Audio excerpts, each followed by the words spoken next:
Imagine being the son of an Australian sporting legend, a legend revered for his expertise on the sporting field. Imagine growing up with the expectation of community and the nation around your sporting ability as this sporting legend's son. We've all heard stories of athletes growing up in such homes, not making it, or succumbing to the pressure in destructive ways. Well, listeners, today's guest is the opposite of that. This son went on to do extraordinary things and represent Australia across 2 football codes. Strap in, you're going to love this edition of the Physical Performance Show. And the winner is... Failure is not an option. I've had my ups and my downs. Phelps with 10 metres left. 3 minutes too good. The crowd roaring. Freeman wins goal. I think it's an absolutely breakthrough experience. Welcome to the Physical Performance Show, the show designed to inspire the pursuit of your physical best performance. I'm your host, Brad Beer. Listen in as we delve into how the world's top physical performers achieve their success, as well as the highs, the lows, and the journey of getting there. Let's get ready, set, let's go.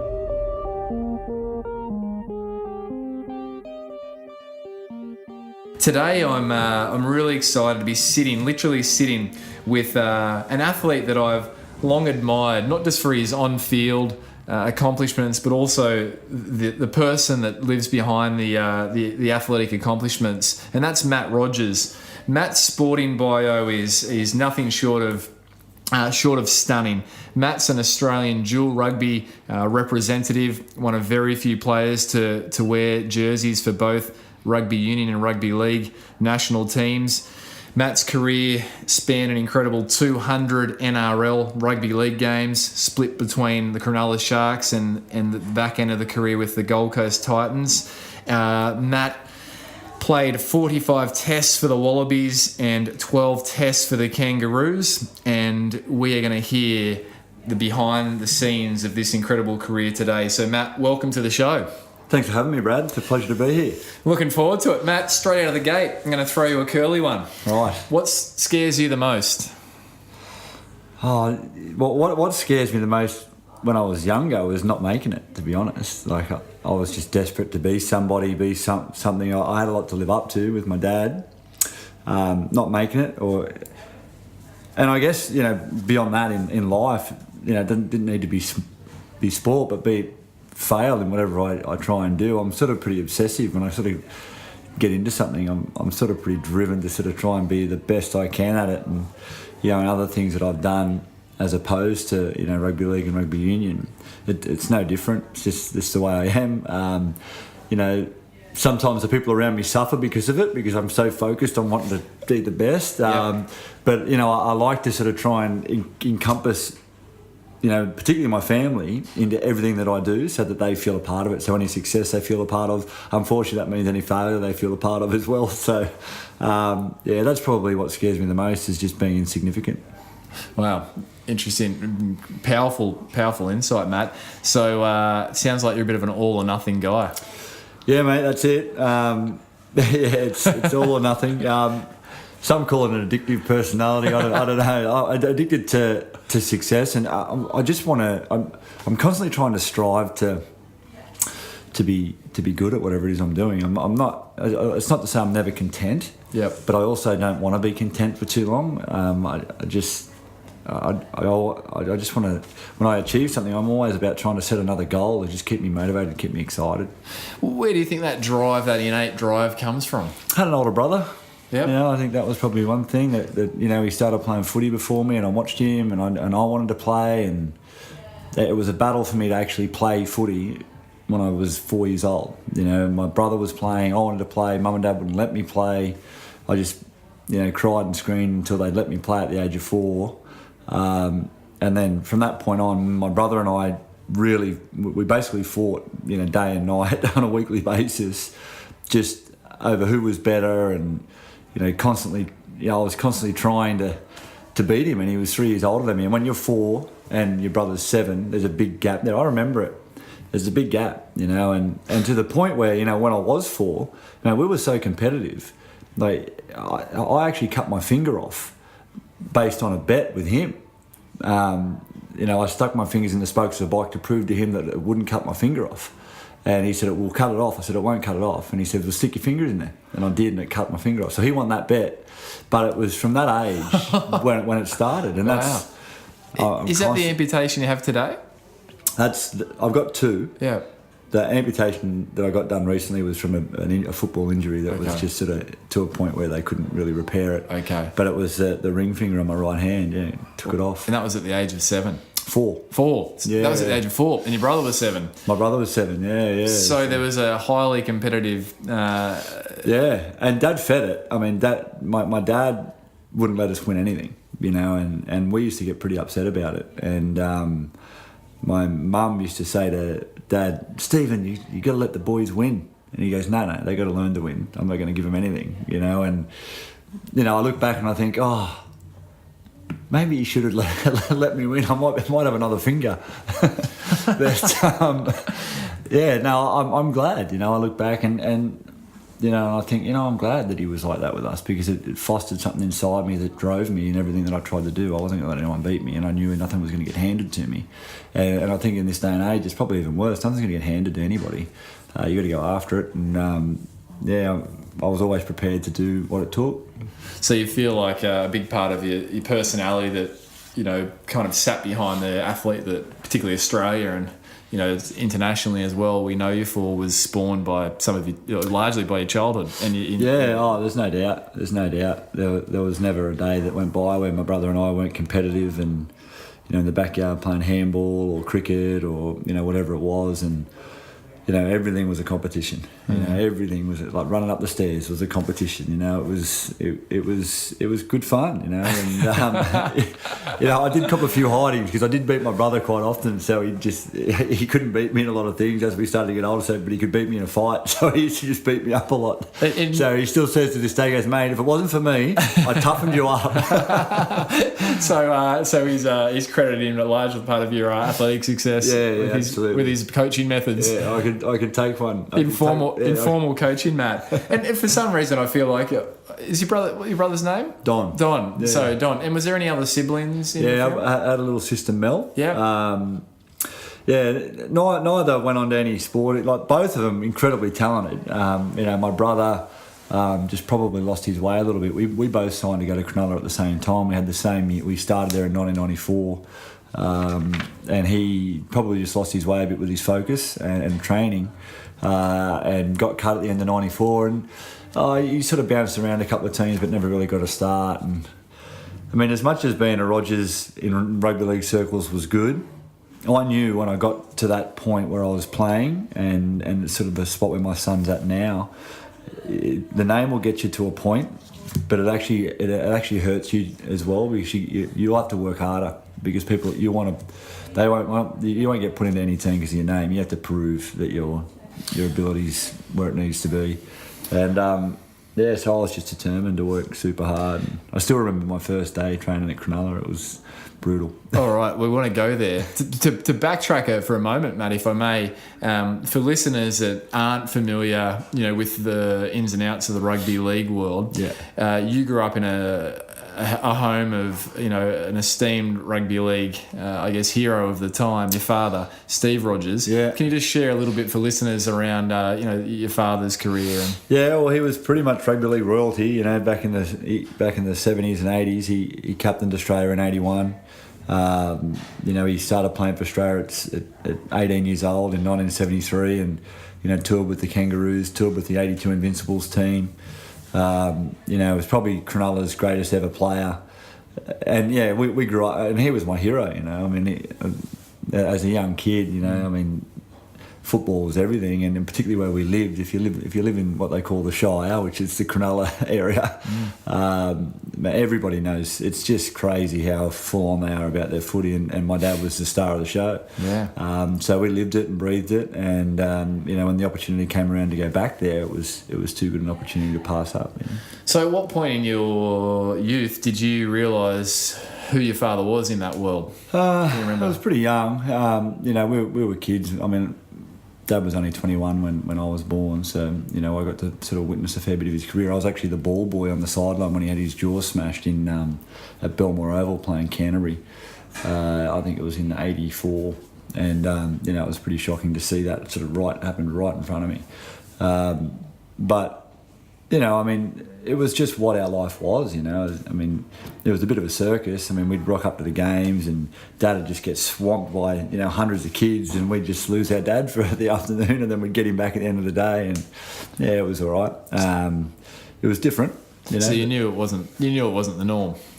Yeah, I knew it wasn't the norm, but he was still Dad at home. It was still Dad, and that was the thing. People sort of say to my kids when I was playing, I my eldest boy, pretty young, and he sort of grew up watching me play, and I never wanted to be any more than Dad to him, and I still to this day, I don't want it to be any more than, I want him to be able to call me his dad, not anything else. The relationship's too important to have it, the water's muddied by anything else. So as much as it was a bit strange, it was still normal, because it's all we ever knew. Normal for you. Yeah, and even with my kids, they knew their pop, and he was the CEO at Cronulla when they were growing up, and it was normal for them too, So it's a normal life, according to them. So, what point in your youth did you know that you had some, real talent on the rugby field? Yeah, it wasn't probably until I moved to Queensland, to be honest. I started playing at 4, and I played a year above myself. Actually a few years above myself. I played in the under-6s when I was 4. And then I played in the under-6s when I was 5, and I still had another year to play in under-6s, so it was going to be 3 years in the under-6s. And I still remember arguing with my mum, I don't want to stay in this under-6s again. I want to go and play in the under-7s with the team that I've just played with. And so I moved on, and I was playing a year above myself, so I was always smaller than the kids that I was playing with. And then at the age of 9 or 10, we moved to Queensland. And when we moved up here, I actually got put back into my own age group. And I was better than everyone. Guess I'd been used to playing these bigger, stronger kids. And at that age, it's quite a big difference a year between an 8 and a 9-year-old and a 9 and a 10-year-old. So I ended up sort of excelling and played for the Nerang Roosters, and we won the premiership in 1987, under-11s. It was their first premiership, and it was all a bit of hoopla. And then I ended up playing for Queensland in the under-12 Queensland side. And there started to be some pretty big articles written about me, and then at that age, the schools come knocking on your door about scholarships, and ended up at TSS, and it sort of went from there. But I was fortunate, when I was at TSS, I had some really good mentors there in terms of just some men who sort of guided me. A guy by the name of Gary Nusafora when I was a young kid. All I wanted to do was play footy, but at that point, football, although it was a career, it wasn't really like it is today. It wasn't as big as it is today, and there wasn't as much money as there is today. And so he was pretty adamant on me making sure I studied and kept up the schoolwork and all that sort of stuff. And he was a great guy. And without Gary, I don't know if I would have made it through the 4 years at TSS, because I was a little bit, over school at times, and I wasn't a great student. I just wanted to play footy. That was all I wanted to do. And he was a good friend, and still is a good friend, and was a great help throughout those 4 years at TSS. Wow. So you went through your high school years, and then you mentioned that you still remember the first day at Cronulla. So you'd been signed for was that with your brother Don at the same time? Yeah. Or this was separate, or you both went at the same time? We both went at the same time. So he was in Darwin playing in the sort of the state competition up there, and he was only, I think, 19 at the time, or 20, playing first grade, and I was like a 17-year-old kid finishing at TSS. I was so focused on footy though, so I just spent so much time with a ball in my hands. I reckon that there wouldn't have been a day from the age of 15, 16, 17 that I wasn't doing something for a couple of hours at least every day with the football. And the advantage was I was at boarding school, and I had the ovals there, so I was on the ovals every day. I was even on the ovals when I was meant to be in class, which probably wasn't great. So I felt like I was prepared for what was coming. I went down to Cronulla, and they'd already been through about 3 weeks of their training, and we rock up to train the Rogers boys, and there's a lot of hoopla in Cronulla, you can imagine. So, you know, Steve Rogers, Cronulla's greatest son, their sons are coming to play for Cronulla, and, you know, all the bells and whistles, and the town's excited, and, you know, thank goodness there was no social media back then. Was it like a homecoming? Oh, it was massive, yeah. And people lining the streets? Not really, but just lining the field. Just the excitement in the area, you know, and so we rocked up, and the first training session was a session out in the Wanda Sandhills, and they're pretty brutal. Like they're big, and I ran them for the first time in my life just early this year. Okay. So they're so they're probably about half the size of what they were back then. Got a picture in the 90s, early 90s. So they've been eroded away a fair bit. But things have gotten softer over time, right? Yeah, of course. Back when I was a kid, we used to carry goats on our back up those hills. There wasn't even a track out there. You had to go with a machete. Exactly. So we got out there and we had to do these 2 hills, and they started off 3 weeks earlier, and they were doing 4 on each hill, and then it was 5 on each hill, then it was 6 on each hill. We rock up. Our first train, it's 7 on each hill. So I thought, right, I'm gonna win every run. I'm gonna win every one. You know, I'm there, and there's ET and Dan Staines and Les Davidson, these heroes of the game. You know, like my idols. You know, I'm looking up to, and I'm thinking, I'm not gonna have anyone here at the end of this session think he's only here because he's Steve Rogers' son. So I started running up the sandhill, and I did. I won every one on the first one, and I was hurting, but I thought I'm not going to show it. Got to the 6th one on the second hill, and I got to the top, and I just spewed my hole up. I just dug a hole and just spewed in it, covered it back over, and like all the boys were laughing at me, but I went back down and did the last one and beat them up on that one too. So I sort of earned a lot of respect that day, you know. Like it was, and the boys still talk about it. I was literally with my son Jack, who's down at Cronulla now, about 4 months ago, and we bumped into ET down at a cafe there, and we were having a chat, and ET mentioned it to Jack. He goes, mate, I still remember the first day your dad came to training. He goes, he was younger than you, and this is what he did, you know, and it was good, because for Jack to hear that, I think, you know, my oldest boy, he only, like, as much as he saw my career, he saw the fruits of the labour. Yeah. And it's easy to think that, it just happens. It doesn't just happen, you know, you got to work. And I was proud of him telling him that story, because for me to tell him, it's like, whatever, Dad. Like, right, Dad. Yeah, of course you did. Yeah, you know, but for cool. Someone who, you know, in the Andrew Eddinghausen, one of the greats of the game through that era, to say that to your son. Yeah, so it's so that first day of training, I mean, I guess it laid a bit of a platform, and I just built off that. And you know, I remember jogging back after that session, and ET saying to me, so how long have you signed for? And I said, I've got a 2-year contract. And he goes, how old are you? I said, 17. He goes, you'll probably play, you know, Jersey Flag, which is like the under-18 comp, and you know, you might play under-21s next year. And I was thinking to myself, no, man, I'm playing first grade. You know, like you don't know what's going on. Like, I'm playing first grade, you know. So anyway, it turned out I had 1 year under 21s, and we had a really successful year. And ended up the following year playing first grade, and ET and I had a great combination for about 6 years together that worked really well. So and what your brother Don, where did, you know, he was there on the same day, your older brother Don? Yeah, so he was having a crack on the sandhills too, but he's built a little different to me. He was a bigger, lower set hooker, so he was never as fast as me and or as agile. So yeah, he was never going to win the races up the sandhills, but he had a crack. It was probably more the drifting away from, you know, certain sessions, or, you know, mystery illnesses that keeps you out of training and stuff, that probably in the end, you know, you go, look, you know, we're going to move on. You know, which is sad, because he was definitely talented, and it's something that he regrets to this day. And so what do you think the difference is in you know, I think it's a fascinating example, isn't it, of nature nurture in many ways. Like, isn't it the same parents and the same house, different personalities, different proclivities, wirings. You know what, I think there might be a little bit to the whole, you know, he was the first boy, and he was, you know, the eldest, and was probably expected to succeed, and I was always fighting for it.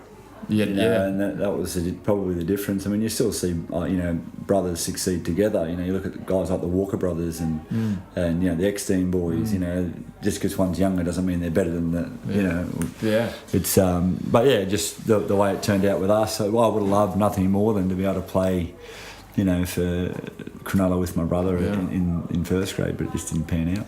And so, Matt, in your Cronulla years, what would you rate as your greatest achievement in that time?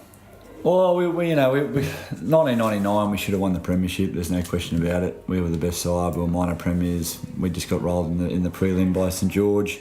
We then got beat by Melbourne in that controversial grand final. A lot of people might remember, but St George should never have been there, and we should have beat them in the prelim. I actually got injured about 5 minutes into the game and had to come off, and I wouldn't have been right to play the grand final anyway, which is, you know, it's no real sort of it doesn't justify, although it doesn't make you feel any better, but I got a wicked cork in my thigh, and I literally, like 6 weeks later, for the fitness test to go on the kangaroo tour, I lied and told them it was the other leg so that I could go on the tour. So it was that bad. I ended up battling through, missed the first game on tour, and then ended up playing the rest of the games. But yeah, it was a beauty. I swear I snapped my femur when I did it. And I was just in... Whose knee? I suspect it was a knee. Whose knee was that? It was Sean Timmins. I was running as fast as I could. And, you know, most of the times, your leg will glance off a knee. He's running back at me, and we've stepped into each other, and his knee has just sunk right into the middle of my quad, and it was almost like it just split the muscle in half. And I was like, I was on the ground, like feeling like I was going to throw up. I was in that much pain. So you thought you'd boned? Yeah, yeah. And the femur, yeah, wow. So Matt, in your Cronulla years, that was the closest you guys got with your time there to a premiership? Yeah, it was. And, you know, it's sad because, I mean, they're successful now, and everyone's like, oh, this is the best team that Cronulla's had for years, and it is, you know, there's no doubt about it. I just wish I could have been a part of that team that held aloft the first premiership trophy that Cronulla had won, and as much as the team that they've got now is probably the best team they've had for years, there's two teams, you know, the likes of Brisbane and North Queensland, who are just probably, you know, a better team than them at the moment. Yeah. For us, we weren't just the best Cronulla team, we were the best team in the comp, and we proved it throughout the season, and we just fell at the final hurdle, which was probably the most disappointing thing, and it still haunts me to this day. It's still like, I just shake my head thinking, far out, we blew it, you know, and it's something that you never get back. Do you talk to the other guy? I mean, obviously it's a brotherhood of, you know, like you guys literally blood, sweat and tears together. Yeah. Do you, you know, is it something that when you get together you guys remember, like you talk about? Or yeah, I was just over in the US just recently with one of my old teammates, and we were talking about 99. It comes up all the time when we're together. Just what a disappointment, you know, it was to finish the season the way we did. But yeah, I mean, I've still got some great friends from that era. We had such a good team.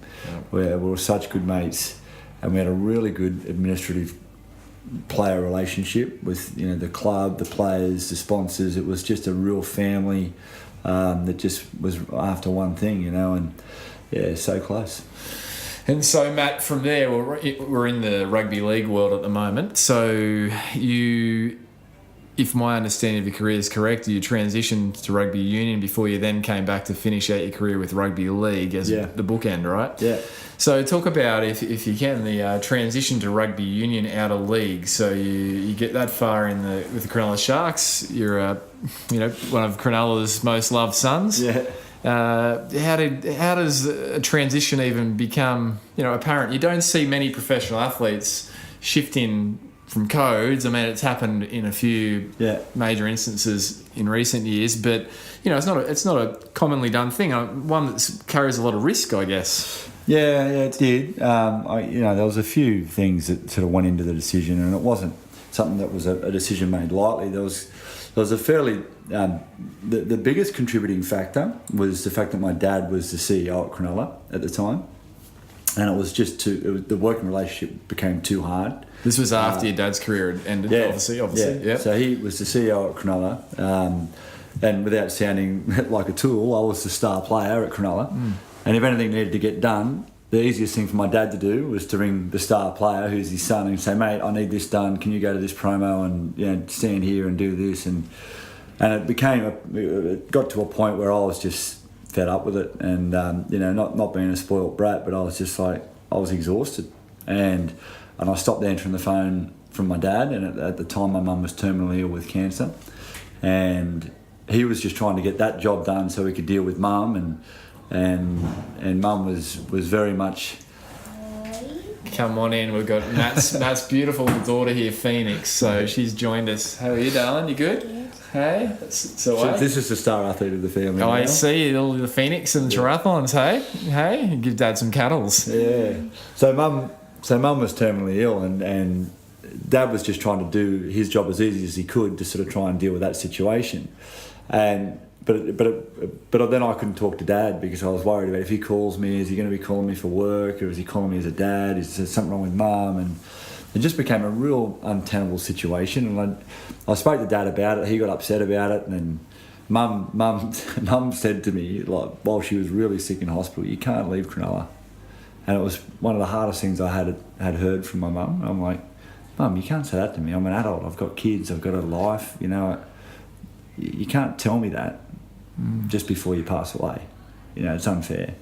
And she was pretty upset by it all. And anyway, we all got together, the three of us, and we started to chat about it. We all sort of cried a bit, and Dad said, "Mate, you got my blessing. You do what you need to do for your future." And Mum said, "Yeah, you do what you need to do." I had a meeting with the ARU. They called up and they said, "We really want you to come and play rugby union again." And I just got excited again about playing footy. I was a bit sort of down after the 99 season. I went on the tour at the end of the year with the Kangaroos and had to have a shoulder reconstruction after that. Came back and had this opportunity to go and play rugby. And a few of my old schoolmates who I played rugby with, guys like Elton Flatley and Ben Tune and Joe Roth, they were all stars of the Wallabies. And I thought, man, I was as good as them. Let me back at it. I want to go and play.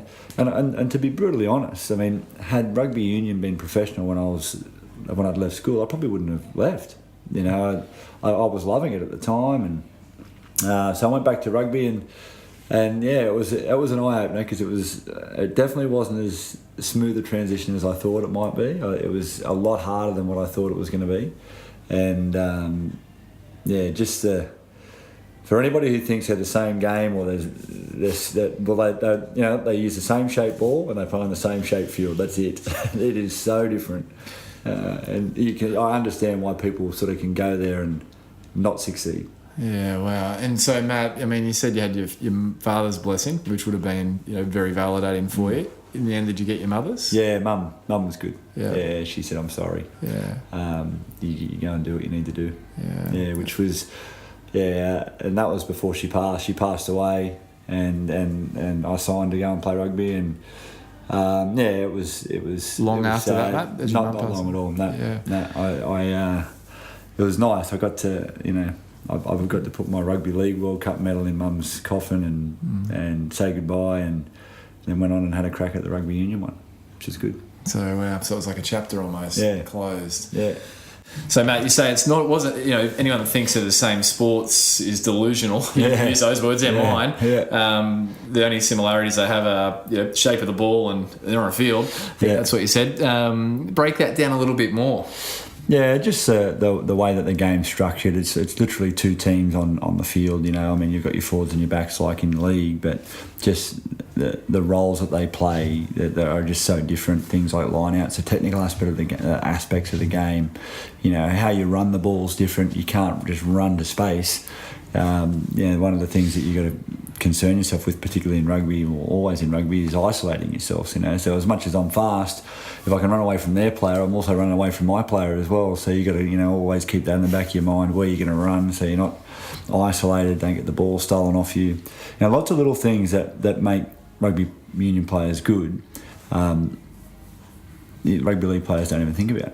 And that's the reality of it. So it's the stuff started to come back to me, and I've always liked to be coachable, and that's one of the things that throughout my career, and always to my kids, I'm always hammering them if they're ever in a team and they're not listening to the coach, I rev up them, because I just respect the coach who's given their time, and I just wanted someone to coach me, and teach me what to do. And I thought, if you can tell me what to do, I'll do exactly what you say. If it's wrong, it's your fault. If we do it and it's right, okay, we're both right. But if at least if I'm doing what you tell me to do, and so I applied that to rugby, you know, and I had Bob Dwyer was my coach for the first year when I moved to rugby union, and he's probably one of the greatest coaches Australia's seen, and probably one of the best coaches on the technical aspects of rugby union. And he just took me under his wing and just worked with me pretty much every day, and I was a sponge. I just took it all in and just had, I thrived on it, and from there just blossomed and really enjoyed, you know, playing rugby union again. And that teachability you talk of, Matt, you know, is that something that you think you picked up from like your father, or it's just something that's how you're wired? Maybe it's just how I'm wired. I don't ever know. I can't put a finger on when. I don't know. I think it's disrespectful not to listen to someone who knows more than you. You know, if they're trying to tell you what to do, if they're offering their time and their service to tell you what to do, I just wouldn't be rude and not listen. You know, and as much as, you know, you might be playing for Australia or whatever, you know, there's always someone who's done a bit more. You know, like. I mean, that humility and that respect, that has to be through you're raising, right? Yeah, I'd say so. Well, yeah. I mean, my mum and dad, you know, always taught us to be respectful and taught us to have manners and say thank you and look people in the eye when you shake their hand, and you know, all those things that, you know, back in the day with every kid did. You know, I guess. Yeah. A little bit different in today's day and age, but that's another story. But look, I never, you know, I mean, even when I signed to come back to the Titans and I was a marquee player or whatever the heck that means, I don't even know what that means, but it sounds good. Yeah, I mean, I didn't even feel like I was going to be in the side every week. I never felt that. I never felt comfortable. This is for your return to the Titans. Yeah, well, for any game. When I'm in a Wallaby squad, when I'm in a Cronulla, when I was playing State of Origin, like I never felt like I had made it. I never felt content in my. In the game that I was playing, I never felt content in the size of my body. I never felt content in my speed. I always felt like I could get better in all of it, which is, I don't think, a bad way to be. It's a struggle at times because you're always stressed about how you can, what you got to do more. But I literally think back and I think, when did I ever think that I'd made it? And I look back and I think I still don't think. So there was no moment where you felt like I've arrived. No. Because of that nature that you just always feel there's more. Yeah. You can get better. And I think my last year that I had at the Titans, which was Matt 2010. Yeah, 2010. We were one game short of the grand final, the same game that we lost in '99. We probably weren't the favourites and we'd overachieved, so to get there was pretty special. But to give you an idea of the impact on that on the community, Matt, which I may have shared this story with you before, my sister doesn't, and she would openly admit, Belinda doesn't have a sporting bone in her body. She was a dancer in the creative space growing up while I was busy doing triathlons, and my sister started dating a gentleman who was a mad raving Titan supporter, and my sister had been converted. She was at every game. She had the clicking sticks. She was you couldn't call her if there was a game on. Said, mate, she was just in there. And I think pretty much that was the sentiment across the city. It was like fever pitch. It was exciting. I mean, I still, like, that year, I mean, I remember, and I'm proud of it, I did not miss one training session that year.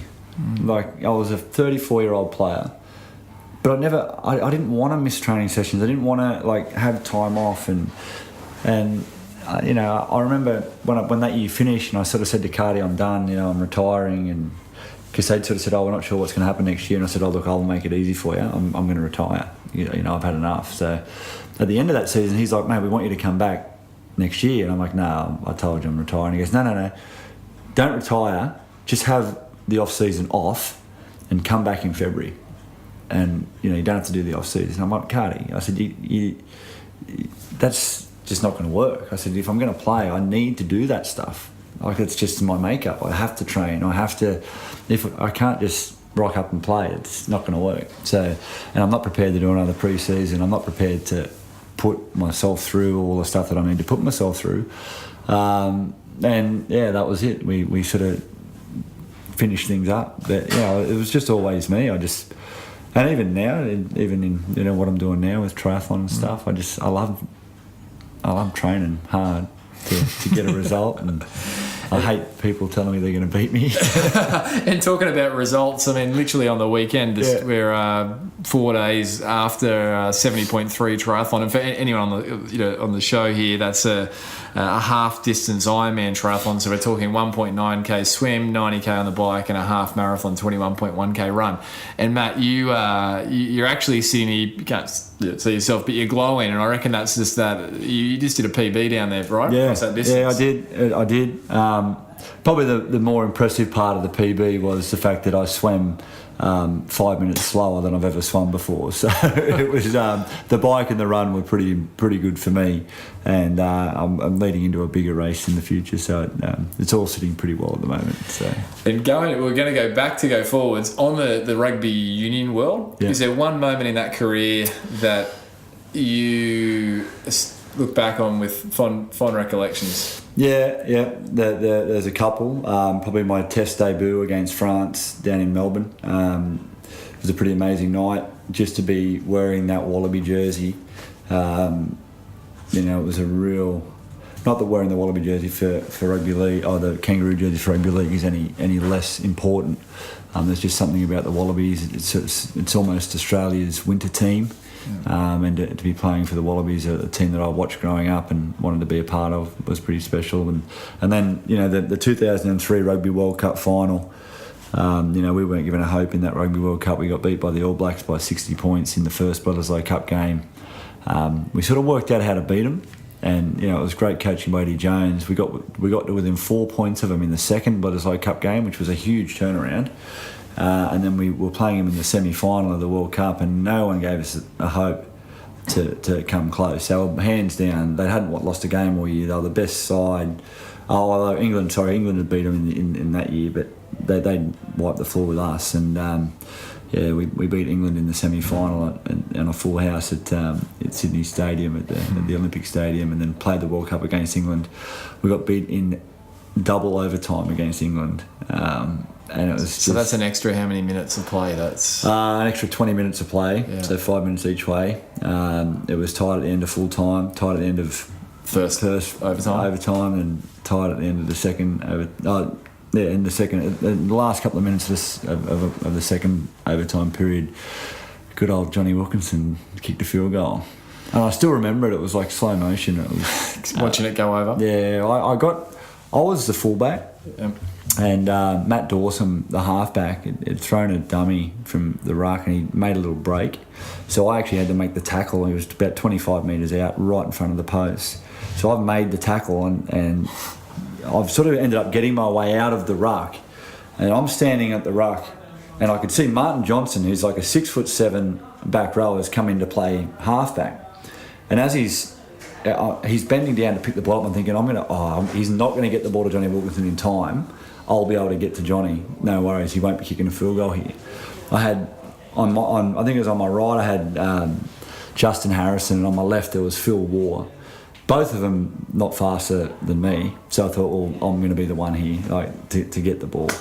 And Martin Johnson sort of bent down to pick the ball up, and he sort of moved, and I'd moved, but he didn't actually pick the ball up. It was like he faked, and he got me offside, and the referee said, 15, you're off. So I had to stand there. Literally, if I'd moved, they would have penalised me right in front. So that's a given. He was going to kick a goal then. I just had to hope that Googie Harrison or Phil Waugh would make it, and they didn't make it. He kicked the field goal. We had like a minute or 30 seconds to go, and we just didn't get a chance to get back. So, mate, that is another one. Like the 99 prelim and that 2003 World Cup final, as great a memories that they were for both those teams, are the biggest letdowns of my career as well. So the highest and the lowest all in.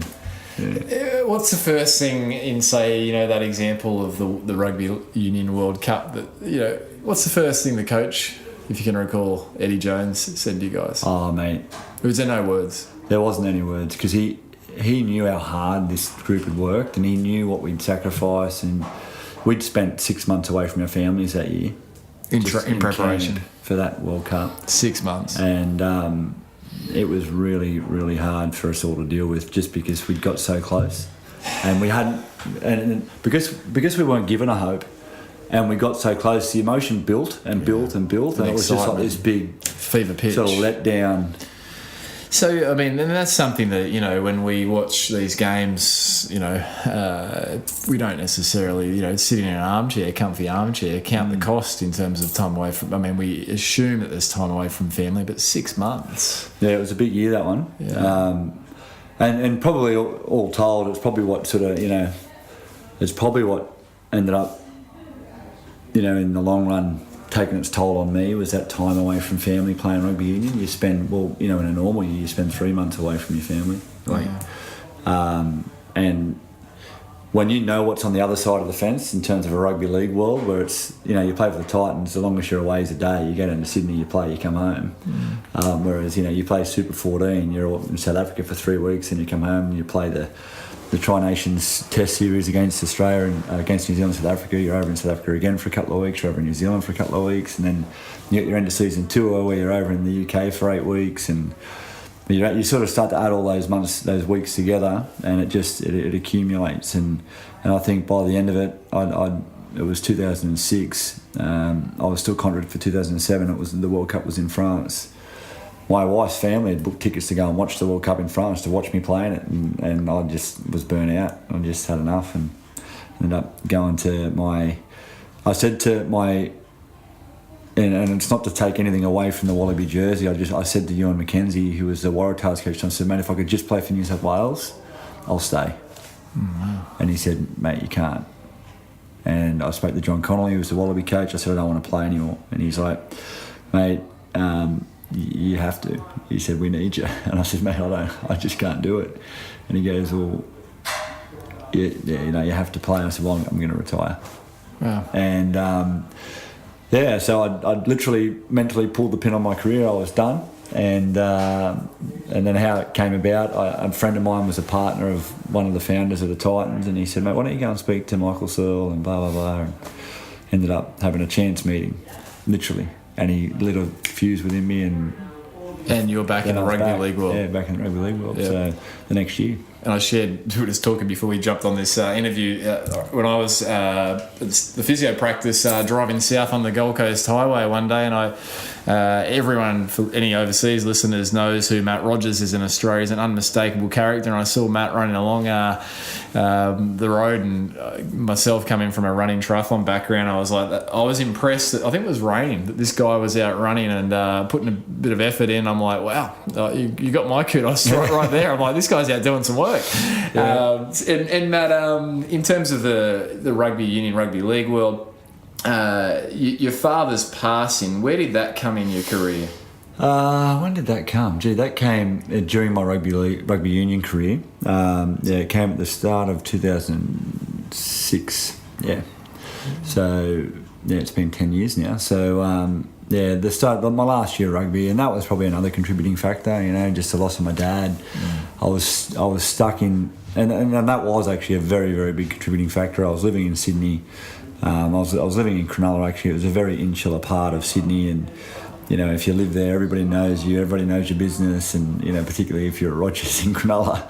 So after Dad passed away, it just became a little bit unbearable, and that's when I just thought, you know, I'm going to retire, I'm going to move, and I was up here on a holiday, and I dropped into a friend who was building a building on the beach, and that's how the chance meeting happened, and